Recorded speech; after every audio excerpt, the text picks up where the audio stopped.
Monsieur le Président, Mesdames, Messieurs, chers confrères, comme le dirait quelqu'un actuellement extrêmement écouté, on ne va pas se mentir. Et je dois dire que j'aurais préféré, moi aussi, que nous soyons sous écoute permanente pour être enfin entendus. Je ne vais pas mentir, Monsieur le Président, il y a un an, quand nous évoquions la préparation de cette loi, j'avais encore un petit peu d'optimisme. Aujourd'hui, il faut bien le dire, cette loi est totalement atterrante en ce qui me concerne. Atterrante parce que nous n'avons jamais fait preuve d'autant de cohésion professionnelle, jamais autant d'union, jamais autant d'unité sur les sujets à traiter, jamais autant de propositions ont été faites avec une totale pédagogie, une totale disponibilité.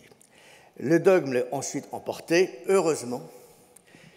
Un point positif à cette loi, c'est pour moi la révélation de ce qu'enfin, plusieurs sujets vont pouvoir être tranchés. Cette loi est révélatrice d'un problème de fond, vous aviez évoqué, Monsieur le Président, l'année dernière. Notre pays est infernal à réformer. Cette loi n'est qu'une succession de millefeuilles sur les lois existantes. On n'a rien transformé, on n'a rien réparé. Le délire du décalage propriétaire-locataire demeure. L'accumulation des tâches administratives sur le syndic ne fait que s'accentuer.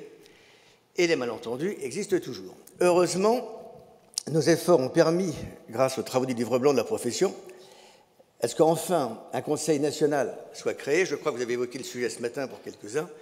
La loi est très absente de la façon dont les choses vont se passer. Par contre, les discussions en sous-main avec le cabinet de la ministre vont bon train pour être dans un schéma où les professionnels conserveront la majorité pour tous les sujets qui seront à traiter à l'avenir, sujets dont la décomposition n'est pas totalement arrêtée, et le but étant, bien entendu, que les professionnels demeurent en majorité dans ce Conseil, lequel devrait être présidé par une personnalité connaissant parfaitement nos métiers, au-dessus de la mêlée, et qui sera désignée par les syndicats professionnels.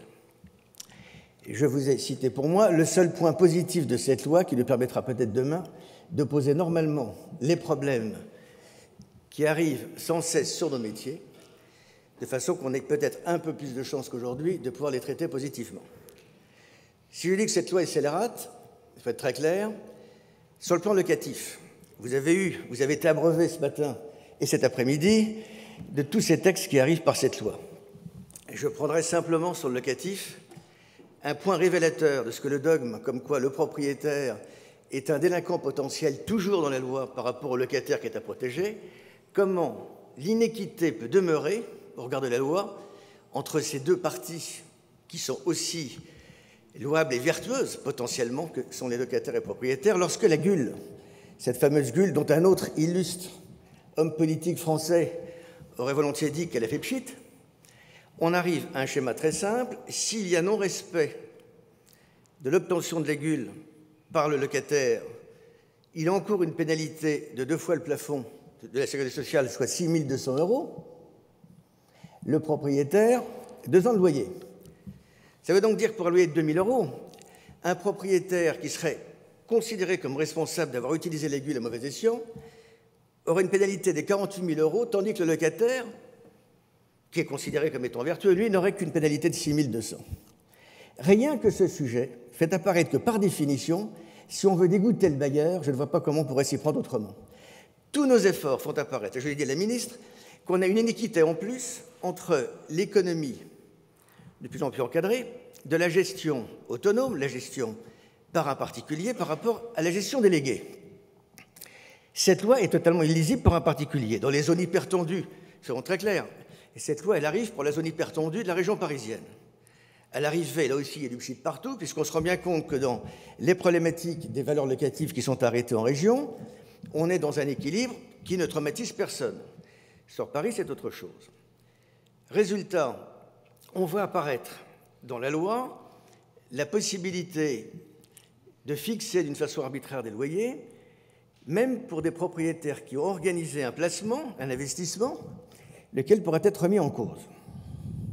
Qu'il devait dire que ça va faire vraiment repartir le logement. L'autre point qui me semble très grave sur les rapports locatifs, c'est qu'on ne prévoit jamais, alors qu'on avait dit à la ministre, il est indispensable de montrer que le propriétaire vertueux est respecté par rapport à celui qui ne l'est pas. Comme aucun moyen n'est mis en œuvre pour contrecarrer de la gestion qui sort des clous, et la loi étant totalement illisible et indigeste pour un particulier qui gère tout seul, il est bien évident que ça va accentuer, car cette lecture est totalement illisible. Il suffit de relire la loi. Un particulier ne peut rien y comprendre. Déjà, les interprétations par les professionnels vont être gratinées. Un particulier ne va jamais s'en sortir. Donc, on va continuer une gestion parallèle de particuliers qui, sans le moindre contrôle, sera comme un forcené qui passe dans un village à 200 à l'heure, et qu'est-ce qu'il risque? C'est que la police lui dise « vous recommencez à 50 ». Pas d'autres sanctions. On est dans un schéma où il y a une impunité pour le propriétaire qui pourra continuer de gérer seul sans respecter les textes, alors que les propriétaires confiant à des professionnels leur gestion seront malheureusement, d'une façon plus certaine, contrôlés et sous contrôle. Enfin, la copropriété. Le malentendu qu'on a évoqué auprès de la ministre depuis le départ, copropriété n'est pas propriété, malentendu absolu que nous, syndics, nous devons régler vis-à-vis des primo-accédants et qui pensent arriver chez eux alors qu'ils commencent à être chez les autres. On a à nouveau mis des couches successives de contraintes administratives qui, d'une façon à peine déguisée de la part de nos politiques des deux bords, il suffit de voir comment étaient parties les discussions avant le changement de majorité sur ces sujets et le désintérêt de certains de nos hommes politiques sur le... Et j'en veux pour preuve, Monsieur le Président, c'est que le Conseil économique, social et environnemental n'a pas été du tout saisi de tous ces problèmes. Jamais la ministre vous a mis au cœur de l'action. C'est quand même un sujet qui est majeur et qui concerne cette belle institution que vous présidez. Jamais la société n'a été consultée. Nous avons été uniquement enfermés dans un dogme. Donc c'est révélateur de ce qui se passe. Si nous ne faisons pas attention, nous allons être enfermés dans une économie administrée sur le logement. Le syndic devient un agent de l'État, un agent administratif qui passe son temps à remplir des tâches administratives alors que le copropriétaire n'attend qu'une chose, c'est disponibilité, réactivité et transparence. Le syndic est submergé par la tâche administrative qui peut rendre totalement caduque son action, ses activités, au détriment de ce qui est attendu par le consommateur. Et derrière ça, on doit motiver, et nous allons motiver, ceux qui rentrent dans le métier ou ceux qui le font, et encore pour de nombreuses années. Il est certain qu'à un moment donné, il risque d'y avoir une désobéissance civique, j'allais dire, lorsqu'il y aura des milliers de copropriétés qui seront gérées normalement, mais qui laisseront de côté quelques tâches administratives, faute de pouvoir les faire. Il faudrait bien se rendre compte qu'on est à l'opposé de l'attente des copropriétaires. Vous questionnez, c'est pour ça, Monsieur le Président, que si le CESE avait été consulté, on se rendrait bien compte que toutes ces lois sont souvent à l'opposé de ce qu'attendent nos concitoyens. La copropriété, c'est une affaire d'hommes et de femmes qui n'attendent que cette notion de service, alors que le syndic est tenu de respecter des normes de réglementation totalement indigestes, à l'opposé de ce qui est attendu. Ce qui fait qu'il y a un décalage entre la réalité et les textes, et de ce fait, le malentendu persiste. Cette loi Allure n'a strictement rien changé au paysage, et nous étions pleins d'espoir. Donc là où c'est révélateur, c'est qu'on se rend bien compte que maintenant, c'est entre nos mains, les professionnels, que les choses vont se jouer. Révélateur, grâce au Conseil national, de ce qu'à l'avenir, il va y avoir un déplacement de la réflexion, de la décision, d'un pouvoir de nuisance qui va peut-être enfin pouvoir se créer quand le délire est devant nous, et que ce Conseil national aura pour vocation d'arbitrer, de réglementer, de structurer, de donner son avis et de devenir incontournable. C'est là où un pouvoir va s'organiser. Là où il y a un déplacement, c'est que le rôle syndical va revenir, pour moi, j'en suis intimement persuadé, à ce qu'il doit être, c'est l'accompagnement massif, permanent, omniprésent et essentiel, accompagnement de l'ensemble des professionnels, afin qu'ils soient les meilleurs possibles et que la clientèle considère qu'il y a une valeur ajoutée indéniable au métier qu'ils exercent. Notre salut passera par nos clients. N'espérons pas un mouvement législatif dans les prochaines années s'il y a un changement de majorité. Regardons la loi Allure qui reprend la loi de 70, la loi de 89 et la loi de 65. On n'a fait que rajouter à ce qui existe. On recomplique. Donc si nos clients, à un moment donné, ne deviennent pas eux les demandeurs, nos métiers seront essentiellement administratifs.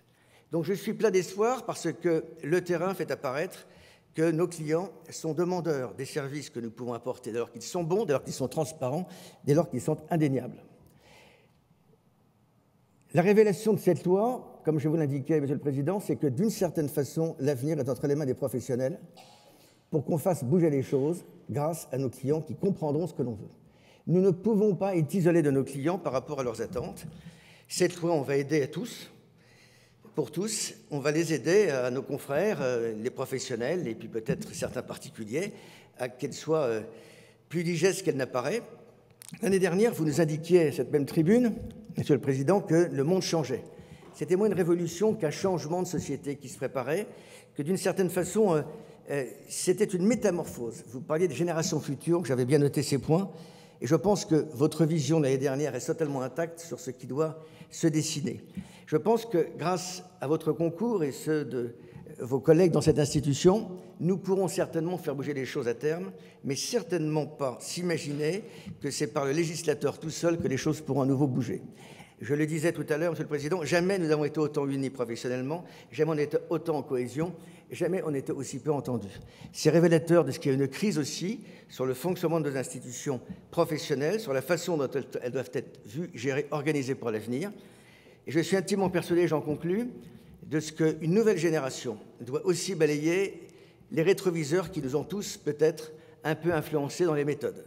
Demain sera vraiment un autre jour et l'UNIS mettra tous ses efforts et tous ceux qui y contribuent pour que cette nouvelle génération, face aux enjeux de demain, réponde essentiellement et uniquement à l'attente des clients qui sont notre seule vocation. Merci, Monsieur le Président.